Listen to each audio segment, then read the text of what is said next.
Hola a todos. Antes de que te sumerjas en la historia de hoy, necesito ser honesto. Este es un proyecto en solitario impulsado por la pasión, pero sin ninguna inversión. Lo único que me mantiene aquí creando contenido para ustedes es el apoyo de nuestra comunidad. Si te gusta lo que hago, por favor, considera suscribirte. Es lo que me permite continuar. Tu suscripción es lo que garantiza nuestra próxima historia juntos. Pasemos a la siguiente historia. Nunca imaginó que una niña de 7 años podría salvar su vida. ¿Alguna vez te has preguntado cómo un simple encuentro en el momento más improbable puede poner patas arriba todo lo que has construido?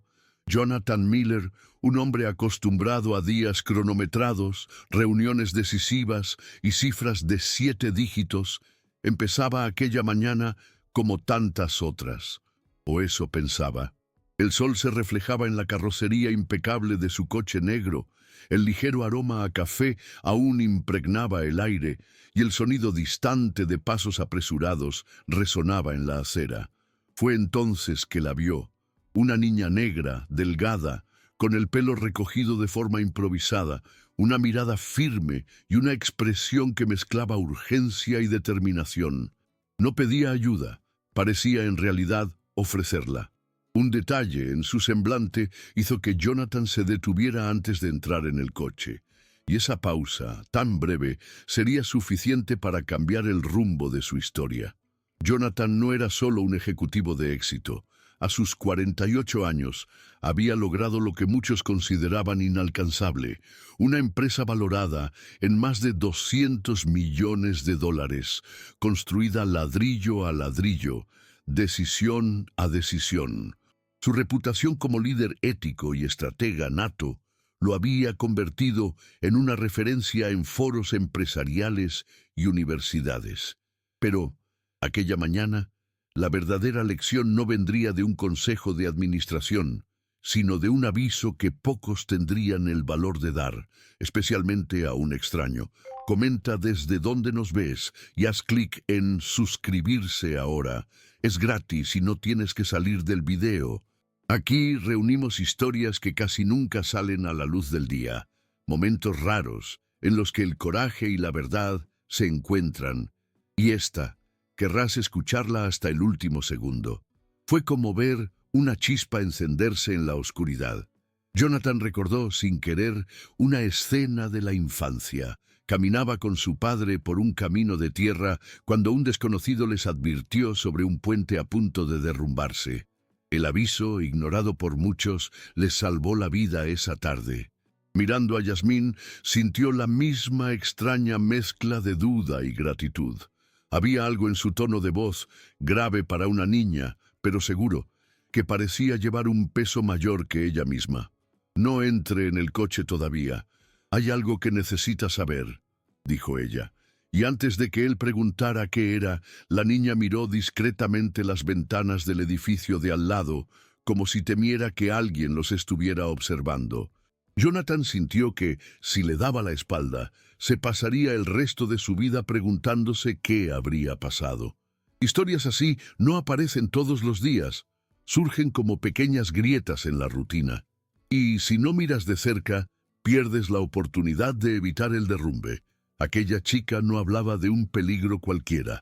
Había una urgencia silenciosa en cada palabra, como si el tiempo estuviera corriendo en su contra. Jonathan sabía que podía simplemente ignorarla, subirse al coche y seguir hacia la reunión con su socio, pero algo en él, tal vez instinto o simple curiosidad, le gritaba que ignorarla sería un error irreversible, y si lo que ella tenía que decir era el único detalle capaz de impedir que su vida se desmoronara incluso antes de que terminara el día. Jonathan se inclinó ligeramente, bajando el tono de voz para que solo ella lo escuchara. «¿Qué está pasando?» Yasmín respiró hondo, como si estuviera calculando cada palabra, y dijo que no podía hablar allí, en la calle. Mientras tanto, un viento frío atravesaba la avenida, levantando hojas secas y haciendo que el hombre sintiera, por un instante, un escalofrío que no venía solo del clima.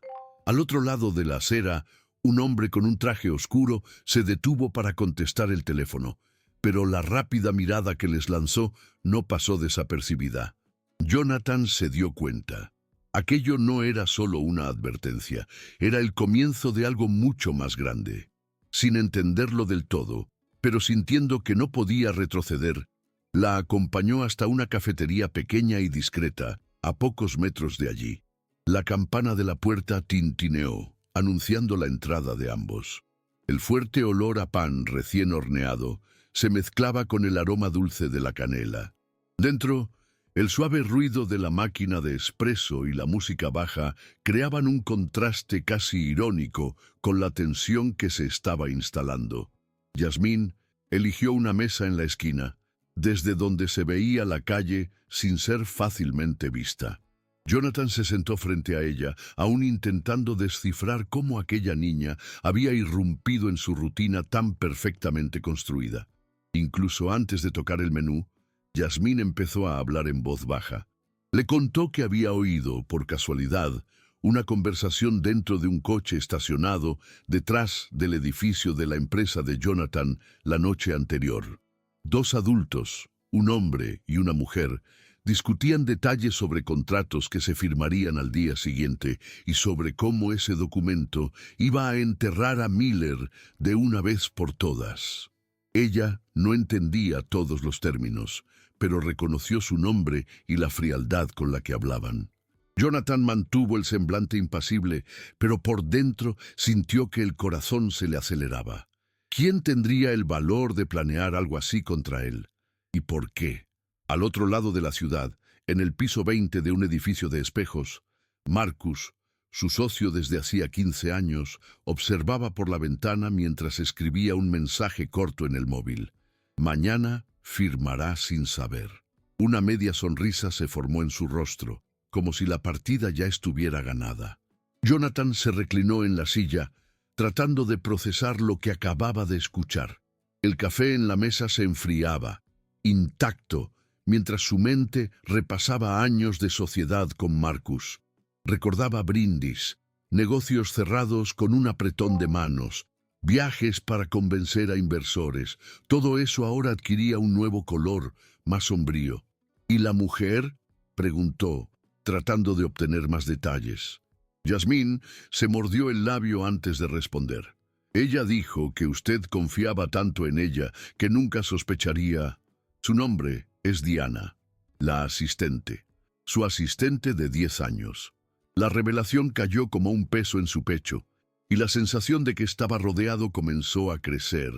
Fue entonces que Yasmín sacó del bolsillo una pequeña grabadora digital, rayada y con cinta adhesiva sujetando la tapa de las pilas. «Lo grabé todo», dijo ella, deslizando el aparato por la mesa. Jonathan tomó la grabadora con las manos ligeramente temblorosas. Al pulsar el play, escuchó su vida siendo desmantelada en frases cortas y frías. Allí estaban Marcus y Diana, planeando cada paso para que él firmara contratos que transferirían el control de la empresa, dejándolo sin nada, excepto la culpa y la ruina pública. El primer gran giro del día no era solo saber de la conspiración, era tener la prueba cruda de que era real. El peso de aquella grabación parecía atravesar el pecho de Jonathan. Cada palabra, cada entonación de Marcus y Diana era como un golpe preciso, diseñado para derribar no solo sus negocios, sino su propia identidad. Se dio cuenta de que, si era lo suficientemente ingenuo como para firmar los papeles al día siguiente, perderían no solo la empresa, sino también la reputación construida a lo largo de décadas. La vergüenza vendría incluso antes de que entendiera cómo sucedió todo. «¿Por qué hiciste esto por mí?», preguntó genuinamente confundido. Yasmín bajó la mirada por un instante, pero la firmeza en su voz se mantuvo. «Porque alguien hizo lo mismo por mí un día, y yo sobreviví gracias a eso». Jonathan sabía que tenía que actuar, pero cada paso tendría que ser calculado. Ir directamente a Marcus o Diana sería un suicidio estratégico. Podrían destruir las pruebas, invertir la narrativa o incluso acusarlo de crímenes que nunca cometió. Al mismo tiempo, no podía dejar que la niña se expusiera demasiado. Estaba claro que, de alguna manera, ya había arriesgado su propia seguridad para llegar a él. Mientras reflexionaba, notó un detalle que había pasado desapercibido. Había un sobre arrugado sobre la mesa con su nombre escrito con letra de niño. Dentro encontró una lista de fechas, horas y lugares, todos correspondientes a reuniones secretas entre sus dos traidores. Era más que una advertencia, era un mapa hacia la verdad. El impacto de las anotaciones era innegable. No eran solo registros aleatorios. Cada encuentro enumerado coincidía con decisiones estratégicas de la empresa que en su momento él había creído que eran fruto de un consenso. Ahora todo parecía parte de un guión cuidadosamente elaborado para aislarlo de su propio poder. Jonathan pasó los dedos por el papel, sintiendo la textura áspera, como si pudiera absorber la verdad impresa allí. «¿Entiendes que esto puede cambiarlo todo?», preguntó.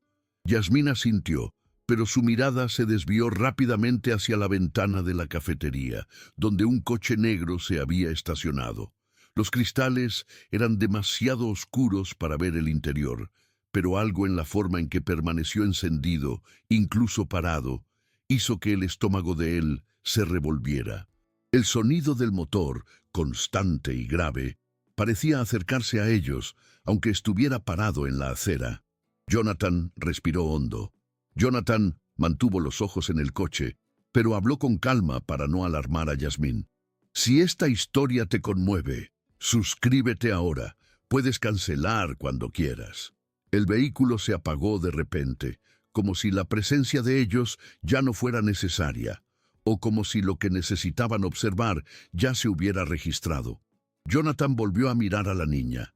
«Si ellos se enteran de que hablaste conmigo, podrías estar en peligro». Ella solo se encogió de hombros, con la serenidad de quien ya ha enfrentado cosas peores. «He vivido en la calle. El peligro es no hacer nada». Esas palabras resonaron en él como una segunda advertencia. Sabía que no podía enfrentarse a Marcus y Diana solo. Fue entonces que pensó en Gabriel, un ex investigador privado que había trabajado para la empresa años atrás hasta que fue despedido por presión, precisamente de ellos dos. Gabriel tenía una reputación casi legendaria por encontrar la verdad en las sombras, pero también arrastraba la amargura de haber sido traicionado por el mismo sistema que ahora amenazaba a Jonathan.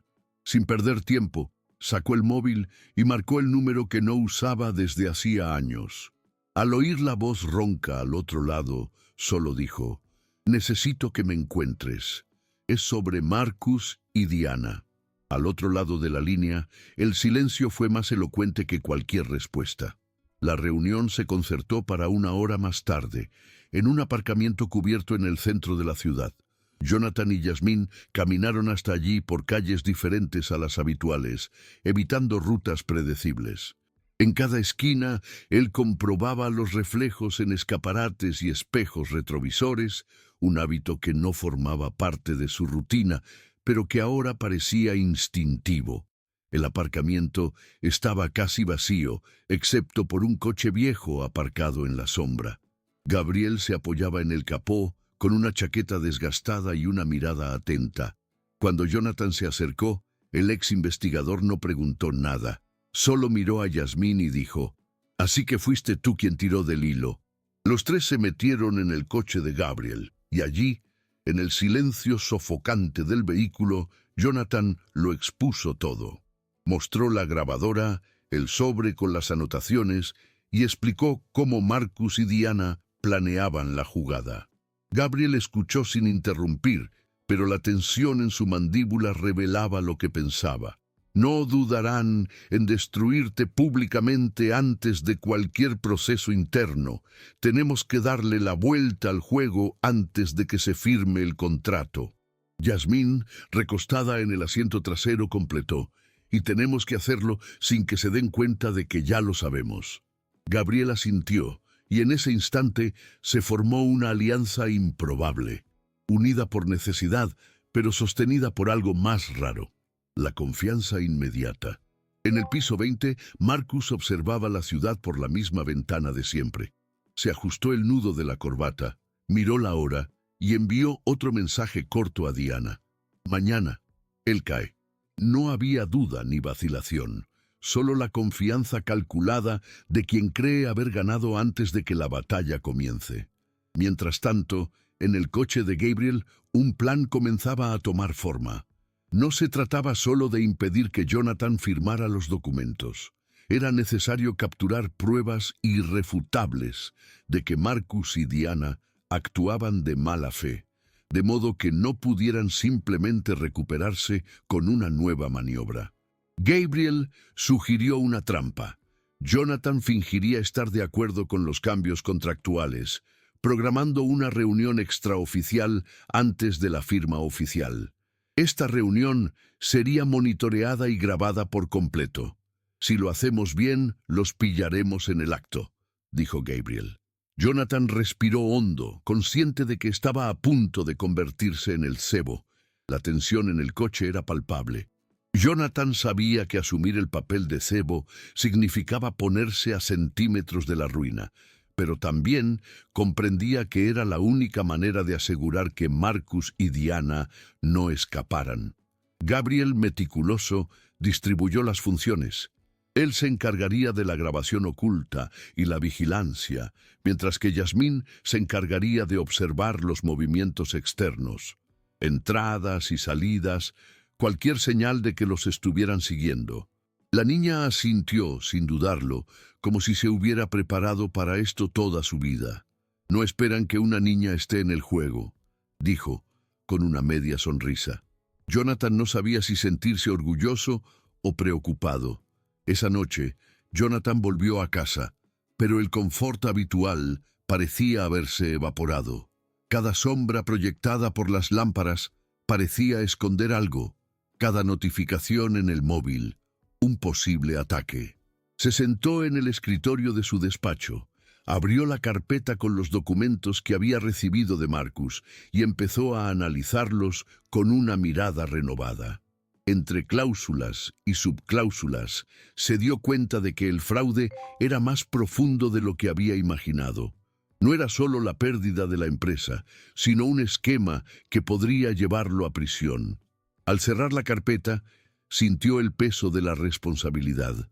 Sabía que el día siguiente decidiría no solo el futuro de los negocios, sino también el de su propia libertad. La mañana siguiente trajo un silencio extraño, como si la ciudad entera esperara algo. Jonathan llegó a la oficina más temprano de lo habitual, llevando consigo una carpeta con copias de las pruebas que Gabriel había preparado. Cuando Marcus y Diana entraron en la sala de reuniones improvisada, intercambiaron miradas rápidas, confiados en que tenían el control total de la situación.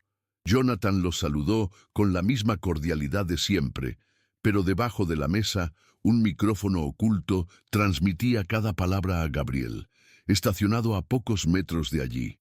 En el momento en que Marcus empezó a explicar los cambios necesarios en el contrato, la puerta se abrió y un oficial de justicia entró, acompañado de 2 agentes federales. «Señores, tenemos una orden de registro y confiscación», dijo el líder del equipo. El juego había cambiado. La expresión de Marcus se descompuso en segundos. Diana, pálida, mantuvo la mirada fija en los documentos que tenía delante, como si pudiera desaparecer si no se movía. Jonathan permaneció inmóvil, dejando que los agentes recogieran carpetas, ordenadores y móviles. Al fondo, Gabriel entró discretamente, saludándolo con un gesto casi imperceptible. Yasmín, observando desde el pasillo, registraba todo con un pequeño teléfono prestado. La prueba final no era solo lo que había en las grabaciones o en los contratos adulterados, sino la cruda reacción de los 2 conspiradores cuando se dieron cuenta de que el control se les escapaba de las manos. Por primera vez, Jonathan sintió que ya no estaba reaccionando, estaba liderando. Los agentes no solo confiscaron documentos, se dirigieron directamente a la caja fuerte de la empresa, donde encontraron contratos escondidos, registros bancarios paralelos e incluso anotaciones manuscritas que vinculaban a Marcus y Diana con transferencias millonarias a cuentas en el extranjero. Jonathan observaba a distancia, cada descubrimiento confirmando lo que ya sabía, pero también revelando dimensiones que ni siquiera él imaginaba.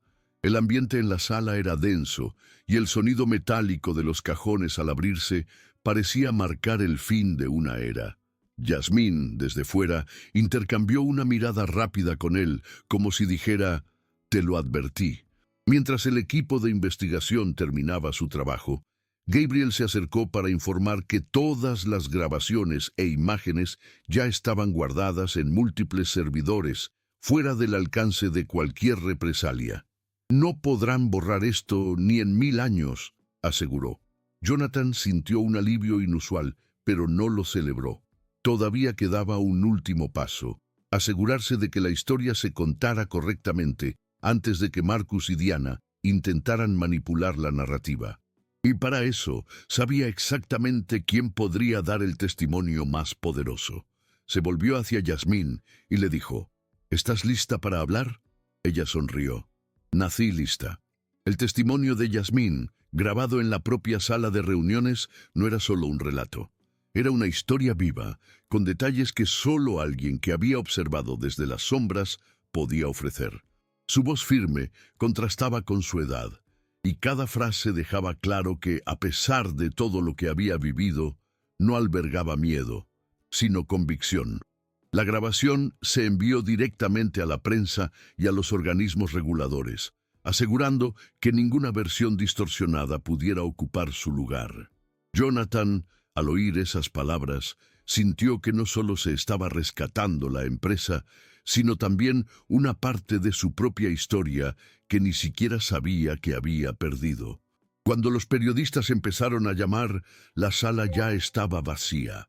Marcus y Diana habían salido escoltados, mientras Jonathan permanecía junto a Gabriel y Yasmín, observando el ajetreo por la ventana. «El botón rojo de suscripción está aquí abajo, al lado de mi nombre. Haz clic en él y a la próxima historia». El peso en los hombros parecía haber disminuido, pero él sabía que la batalla contra la corrupción no terminaba allí. Aún así, en ese instante sintió que algo esencial había sido restaurado: la confianza en sí mismo y en las personas que había elegido tener cerca. En los días siguientes, la empresa reanudó sus actividades, libre de las manos que la envenenaban. Gabriel volvió a trabajar como consultor interno, esta vez con carta blanca para proteger la integridad de los negocios. Yasmín, públicamente reconocida como la pieza clave en la revelación del esquema, recibió apoyo para continuar sus estudios y un lugar seguro donde vivir. Jonathan, ahora consciente del valor de las alianzas improbables, decidió que la verdadera victoria no era destruir a los enemigos, sino construir algo tan sólido que la traición se convirtiera en solo una nota a pie de página en la historia.